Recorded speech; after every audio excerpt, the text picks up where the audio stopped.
కరీంనగర్ జిల్లా కేంద్రంలోని విద్యానగర్లో గల శ్రీ లక్ష్మీ వెంకటేశ్వర స్వామి ఆలయంలో హైదరాబాద్ వాస్తవ్యులు విశ్వరాజు వాణిశ్రీ కుటుంబ సభ్యుల ఆధ్వర్యంలో కోటిగూటి తలంబ్రాల కార్యక్రమాన్ని నిర్వహించారు.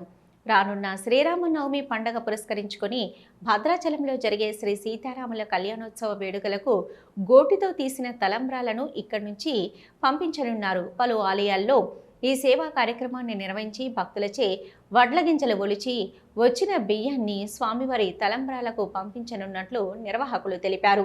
ఈ కార్యక్రమంలో శ్రీ లక్ష్మీ వెంకటేశ్వర స్వామి కమిటీ చైర్మన్ కామా అంజిబాబు, ప్రధాన కార్యదర్శి శంకరెడ్డి, ఆర్గనైజింగ్ సెక్రటరీ అనిలు, స్థానిక డివిజన్ కార్పొరేటర్ నారాల నరసింగం, డివిజన్ వాసులు రాజమల్ల సతీష్, అధిక సంఖ్యలో భక్తులు, కార్యక్రమం నిర్వాహకులు, వాణిశ్రీ కుటుంబ సభ్యులు తదితరులు పాల్గొన్నారు.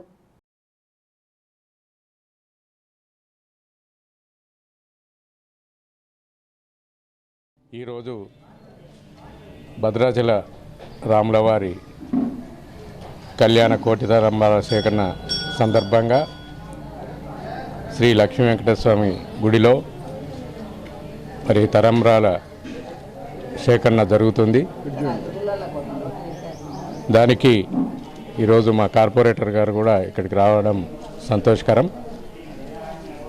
అలాగే ఈరోజు దీనికి సహకరించినటువంటి శ్రీ సతీష్ గారికి కూడా అభినందనలు తెలియజేస్తున్నాను. ఈ సందర్భంగా ఈరోజు వచ్చిన ఇక్కడికి ఈ తలంబ్రాల సేకరణలో పాల్గొంటున్న ప్రతి ఒక్కరికి శుభాభినందనలు తెలియజేస్తూ శ్రీరాముల వారి భద్రాచలము మేము కోటి తలంబ్రాల సేవ ఇక్కడ నిర్వహించబడింది. దీనికి కారణం సతీష్. నాకు సహకరించినందుకు ధన్యవాదాలు. అందరికీ, కార్పొరేటరు, చైర్మన్కి అందరికీ ధన్యవాదాలు. మీరందరూ కూడా నాకు సహకరించారు, చాలా ధన్యవాదాలు. ఇవి మేము చేసే వడ్లు కొలిసి ఇవి మళ్ళీ భద్రాచలం పంపిస్తాము.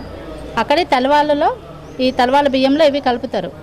ఈ దేవుడు మనకి అవకాశం ఇచ్చినందుకు అందరికీ చాలా, దేవుడికి మనము ఎంత రుణపడి ఉన్నాం. మన దేవునికి సేవ చేసుకోవడానికి ఇది మన చాలా అదృష్టము.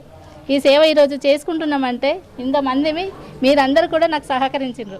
అందరికీ ధన్యవాదాలు.